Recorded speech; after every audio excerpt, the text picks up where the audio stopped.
क्षेत्र का हूँ, क्वाटार गांव का हूँ। इतना पुलिस वाले लोग मार गया है, कम से कम मेरे को कम से कम ये भी प्रशासन कुछ भी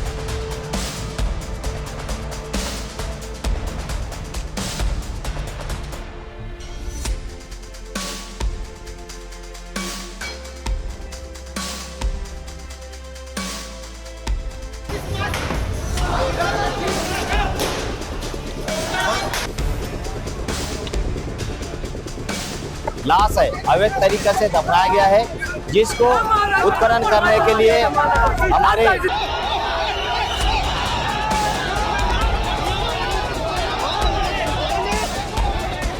बताता हूँ साहब, एक कल सुबह 7 बजे से यहाँ के सरपंच का पिताजी का देहांत हो जाता है। वो जोर जबरदस्ती करके बाड़ी में अपना शव दफन करता है। 18 दिसंबर का दिन दोपहर को लगभग 11 से 12 बजे अचानक चीखें गूंजने लगी, आग की लपटें उठने लगी, सड़क पर खून बहने लगा, 2 चर्च जल गए, पुलिस पर पत्थर चले, एएसपी समेत 20 से ज्यादा जवान घायल हो गए। ये कोई फिल्म का सीन नहीं है, ये है छत्तीसगढ़ के कांकेर जिले की सच्ची और डरावनी हकीकत। और सबसे हैरान करने वाली बात, ये सब शुरू हुआ एक शव के अंतिम संस्कार से। क्यों भिड़ गए आदिवासी और मसीह समुदाय? क्या ये सिर्फ दफनाने या जलाने का विवाद है, या इसके पीछे छुपी है धर्मांतरण, पहचान और संस्कृति की बड़ी लड़ाई? आज की इस वीडियो में हम पूरा मामला समझेंगे, दोनों पक्षों की बात जानेंगे और आखिर में जानेंगे कि बाइबल ऐसे हालातों में हमें क्या सिखाती है। अगर आप सच जानना चाहते हैं तो वीडियो लास्ट तक देखना, और WTL पर अगर पहली बार आए हैं तो इसे सब्सक्राइब कर ले और साथ में बेल आइकन भी प्रेस कर दें, ताकि आपको हमारी आने वाली नेक्स्ट वीडियो का नोटिफिकेशन सबसे पहले मिल सके। चलिए वीडियो को शुरू करते हैं।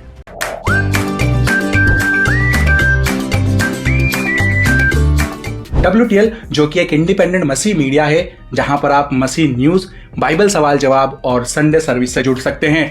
और अगर आप हमारी इस इंडिपेंडेंट मसीह मीडिया को सपोर्ट करना चाहते हैं तो आप हमें ज्वाइन भी कर सकते हैं, या डिस्क्रिप्शन में दिए गए नंबर पर गूगल पे भी कर सकते हैं।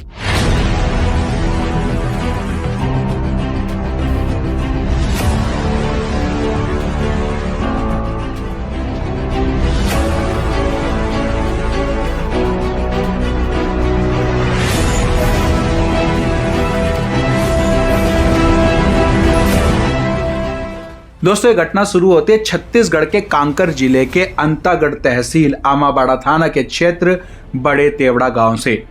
इस गांव के सरपंच है रजमन सलमान। उनके पिता चमरा राम सलमान की मौत 15 दिसंबर को अस्पताल में बीमारी के चलते हो जाती है। अब ध्यान दीजिए, रजमन सलमान और उनका परिवार मसीह धर्म अपना चुका था, इसलिए उन्होंने अपने पिता का अंतिम संस्कार मसीह रीति रिवाज से अपनी निजी जमीन पर दफना कर दिया, और वहीं से यह विवाद शुरू हो गया। गांव के आदिवासी समुदाय ने इस बात का फिर कड़ा विरोध किया। उनका कहना यह था कि हमारी परंपरा में देह संस्कार जलाने से होता है, दफनाना हमारी संस्कृति का हिस्सा नहीं है। गांव के नियमों के अनुसार किसी और तरीके से अंतिम संस्कार करने से पहले ग्राम सभा की अनुमति लेना बहुत जरूरी है। पर मसीह लोगों का कहना यह था कि हम गांव की जमीन पर थोड़े ही, हम तो अपनी निजी जमीन के खेत में दफना रहे हैं, इससे किसी को क्या लेना देना, हम अपनी पर्सनल जमीन पर जो मर्जी करें। भारत का संविधान भी हमें इस बात की अनुमति देता है। पर कुछ लोगों का कहना था कि जिस जमीन पर शव को दफनाया गया है वो हमारे गांव के स्थानीय देवता से जुड़ी पवित्र जमीन मानी जाती है। उनके मुताबिक गांव में कहीं पर भी शव को दफनाने से गांव की पवित्रता, सामाजिक संतुलन और आदिवासी पहचान सब खतरे में पड़ जाती है। बेसिकली गांव के लोगों का मानना होता है कि गांव में मुर्दे दफनाने से गांव पर भूत प्रेतों का साया आ जाता है और गांव के लोग बीमार हो जाते हैं, दुर्घटनाएं होती हैं एंड ऑल। तो ग्रामीण लोगों ने ये मांग रखी कि दफनाए हुए शव को जमीन से बाहर निकाला जाए। लाश है अवैध तरीके से दफनाया गया है, जिसको उत्खनन करने के लिए हमारे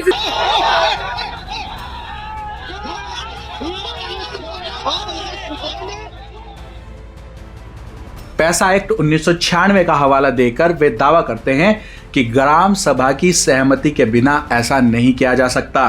कोई किसी को गांव में दफन नहीं कर सकता। ग्रामीणों ने उस मृत्यु के हालात पर भी संदेह जताया और शव को निकालने की मांग फिर वो करने लगे कि जो कुछ भी हो जाए इसको बाहर निकालो, नहीं तो अच्छा नहीं होगा। पूरे 2 दिन तक प्रदर्शन चला, जिससे स्थिति बेकाबू होने लगी। प्रशासन और पुलिस ने दोनों पक्षों के बीच मीटिंग भी कराई, लेकिन फिर भी तनाव बढ़ता चला गया। सिचुएशन को खराब होते देख मसीह लोगों ने फिर भीम आर्मी के लोगों को, उनके सदस्यों को अपने पक्ष में वहां पर बुला लिया। यहाँ का जो विवाद था उसको सुलझाने के लिए गांव वाले इकट्ठा हुए थे, लेकिन जैसे ही वहां चर्चा करने के लिए गए और उनका जो भीम आर्मी का जो टीम है, तो ये क्षेत्र के पूरे समाज प्रमुख को, गायता, पटेल, मांझी, मुखिया और गांव वालों के ऊपर ताबड़तोड़ वो लोग हमला करके बहुत सारे लोगों को घायल कर दिए हैं। तो ये क्या है, यहाँ का जो शांति प्रिय एक जो गांव है, ये क्षेत्र है, इसके लिए बहुत खतरा बना हुआ है। क्या है कि जो बाहर से टीम आ करके, ये मिशनरियों का जो भीम आर्मी के नाम लेकर के जो टीम आई हुई है, वो ताबड़तोड़ हमला कर रही है। और भीम आर्मी के 100 से 150 लोगों को वहां देखकर गांव के स्थानीय लोग और भी ज्यादा भड़क गए। गांव में तनाव का इतना माहौल बढ़ गया कि लोग हिंसा पर उतर आए। पथराव हुए, चीजें तोड़ी गई। भीम आर्मी के लोगों और वहां इकट्ठा आसपास के गांव के लोगों में रंजिश बढ़ गई और माहौल बिगड़ता चला गया।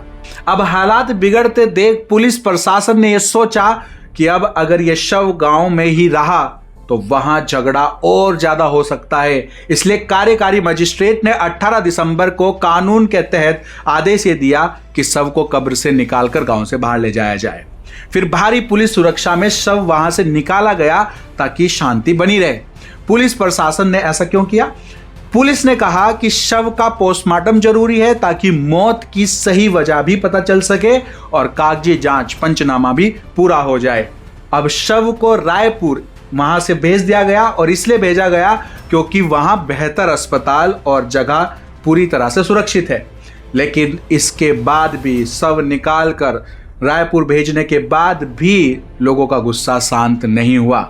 सही मायने में जिस शव को लेकर झगड़ा था वो तो पुलिस ने हटा दिया था ना, तो मामला कायदे से शांत हो जाना चाहिए था, नहीं? लेकिन देखते ही देखते करीब 3000 लोगों की भीड़ आमावाड़ा पहुंच गई और भीड़ ने सरपंच के घर में तोड़फोड़ की, 2 चर चला दिए गए और पुलिस पर पथराव किया गया। उसके बाद जो कुछ हुआ वो नज़ारे वीडियो में आप देख ही सकते हैं। एएसपी आशीष बंछोर समेत 20 से ज्यादा पुलिसकर्मी वहां पर घायल हो गए। अभी हालात काबू में रखने के लिए धारा 140 वहां पर लगाई गई है और गांव को सील कर दिया गया है। पर क्या ऐसी घटना ये पहली बार हुई है? नहीं, ये कोई पहली घटना नहीं है। बस्तर और कांकेर जैसे इलाकों में पिछले 2 सालों में 350 से ज्यादा ऐसे अंतिम संस्कार के विवाद हो चुके हैं। मसीह संगठनों के मुताबिक 2025 के जनवरी से जुलाई तक 334 हिंसा की घटनाएं पूरे साल में हुई हैं और 579 मामले दर्ज किए गए हैं। आदिवासी समुदाय का कहना है ये हमारी संस्कृति और पहचान बचाने की लड़ाई है। वे पैसा एक्ट 1996 का हवाला देते हैं जो आदिवासी इलाकों में ग्राम सभा को अधिकार ये देता है कि इस एक्ट के अनुसार ग्राम पंचायत का फैसला सुप्रीम कोर्ट से भी ऊपर माना जाता है। जो ग्राम के पंचों ने फैसला ले लिया, चाहे वो सही हो या फिर वो गलत हो, वो सुप्रीम कोर्ट के जज से भी ऊंचा है और फिर कोई बड़ा से बड़ा जज भी कुछ नहीं कर सकता। कांकर में इसी पैसा एक्ट के द्वारा 14 से ज्यादा गांव में बोर्ड लग गए हैं जहां पास्टरों और पादरियों के प्रवेश पर रोक लगा दी गई है और देश का कोई भी कानून अब इन बोर्ड को वहां से हटा नहीं सकता है। गांव के लोग कहते हैं कि उन्हें डर है कि धर्मांतरण गांव में बढ़ रहा है, हमारी परंपराएं खत्म हो जाएंगी, आने वाली पीढ़ियां अपनी जड़ों से कट जाएंगी एंडोल। वहीं मसीह समुदाय के लोग इसे व्यवस्थित उत्पीड़न मानते हैं। उनका कहना है दफनाना हमारा धार्मिक अधिकार है, जमीन हमारी निजी थी, हमें सिर्फ हमारे विश्वास के कारण निशाना बनाया जा रहा है। यूनाइटेड क्रिश्चियन फोरम के अनुसार 2025 में पूरे 23 दफन विवादित मामले हुए और ज्यादातर छत्तीसगढ़ में ही थे। सुप्रीम कोर्ट भी कुछ नहीं कर पा रहा है। जनवरी 2025 में सुप्रीम कोर्ट में भी ऐसे ही एक मामले पर विभाजित फैसला सुनाया गया। एक जज बोले ऐसे प्रतिबंध जो है वो भेदभावपूर्ण है, वहीं दूसरे जज बोले दफनाना मनमाने ढंग से नहीं हो सकता है। यानी देश की सबसे बड़ी अदालत में भी मुद्दा आसान नहीं है। अब सच क्या है दोस्तों, लड़ाई सिर्फ मसीह बनाम आदिवासी नहीं है या दफनाना बनाम जलाने की भी नहीं है। यह लड़ाई है पहचान की, डर की, बातचीत की कमी की और भड़काने वाले तत्वों की। हिंसा से किसी का भी कभी भला नहीं होता है। पुलिस घायल हुए, चर्च जले, घर टूटे, दोनों पक्षों के लोग घायल हो गए। लेकिन सबसे बड़ा सवाल यह है कि 2025 में ही कम से कम 550 मामले दफनाने के दर्ज हुए हैं। हर बार हिंसा होती है, हर बार मारपीट होती है, चर्च तोड़े जाते हैं, जलाए जाते हैं। मसीह विश्वासी धर्म अपने मुर्दों को दफनाने के लिए कहता है। अपने विश्वास के चलते मसीह लोग कहाँ जाएं?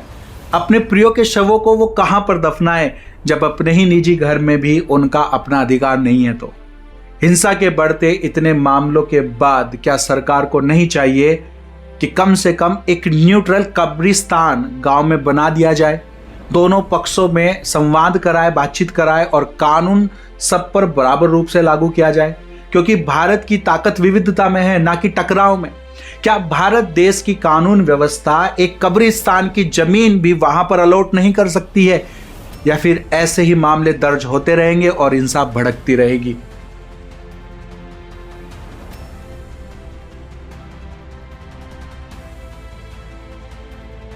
अब बात करते हैं बाइबल हमें इस बारे में क्या सिखाती है। दोस्तों, बाइबल ऐसे हालात में हमें साफ रास्ता दिखाती है। रोमियो अध्याय 12 उसका 18 कहता है, जितना तुम्हारे बस में हो सके सब मनुष्यों के साथ मेल मिलाप से रहो। मत्ती अध्याय 5 उसके 9 में लिखा है, धन्य है वे जो मेल कराने वाले हैं, क्योंकि वे परमेश्वर के पुत्र कहलाएंगे। और इफिसियों अध्याय 4 उसके 32 में, एक दूसरे पर कृपालु और कोमल मन बनाए रखो, और जैसे परमेश्वर ने मसीह में तुम्हें माफ किया है वैसे ही तुम भी क्षमा करो। मसीह विश्वास पत्थर या लाठी उठाने में नहीं है, सह लेने में है और माफ करने में है। जब ऐसे हालात हो तब प्रेम पूर्वक प्रशासन से कब्रिस्तान की मांग करते रहें और उम्मीद रखें परमेश्वर प्रेम से कोई मार्ग निकालेगा। सताव के दिनों में भी हिंसा ना करें, उम्मीद परमेश्वर पर रखें, ना कि किसी आर्मी के सदस्यों पर। विश्वास को मजबूत बनाए रखें, क्योंकि लिखा है, धन्य हैं वे जो मेरे नाम के कारण सताए जाते हैं, और जो अंत तक धीरज धरेगा उसी का उद्धार होगा। आप लोगों का इस पूरे मामले में क्या कहना है हमें कमेंट में जरूर से बताइए। हम आपके सारे कमेंट पढ़ते हैं। और अंत में आइए हम प्रार्थना करें कि कांकर में शांति लौटे, घायलों को चंगाई मिले, दिलों से नफरत हटे और प्रेम जीत जाए। आप सब भी छत्तीसगढ़ के लिए प्रार्थना करते रहिए। इस वीडियो को ज़्यादा से ज़्यादा लोगों तक शेयर करें ताकि शांति के लिए ज़्यादा से ज़्यादा लोग प्रार्थना कर सकें। दोस्तों, एक रिक्वेस्ट और है मेरी आप लोगों से। लास्ट हमने एक वीडियो अपलोड करी थी NAR करके। इस वीडियो में कुछ टेक्निकल एरर आया जिस वजह से इसको रिमूव कर दिया गया। हमने इसको फिर दोबारा से अपलोड किया था, लेकिन क्योंकि आप लोगों ने एक बार इस वीडियो को देख लिया था तो दोबारा आप लोगों ने इसको नहीं देखा, जिस वजह से इस वीडियो की रीच कम हो गई है। मेरी आपसे रिक्वेस्ट ये है कि एक बार इस वीडियो को पूरा आप लोग जरूर से देख लीजिए ताकि इसकी रीच फिर से बढ़ने पाए। YouTube इसको आगे प्रमोट नहीं कर रहा और ये बहुत ही इंपॉर्टेंट वीडियो है। आज के समय में विश्वासियों को इस बारे में पता होना चाहिए, तो आप मेरी इसमें सहायता कीजिए। इस वीडियो को 15 मिनट की ये वीडियो है, इस वीडियो को आप जरूर से एक बार पूरा देख के आप मेरी सहायता करें और ज़्यादा से ज़्यादा लोगों को शेयर करें। तो आप सबका धन्यवाद। फिर मिलते हैं हमारे नेक्स्ट वीडियो में। Thank you. May God bless you.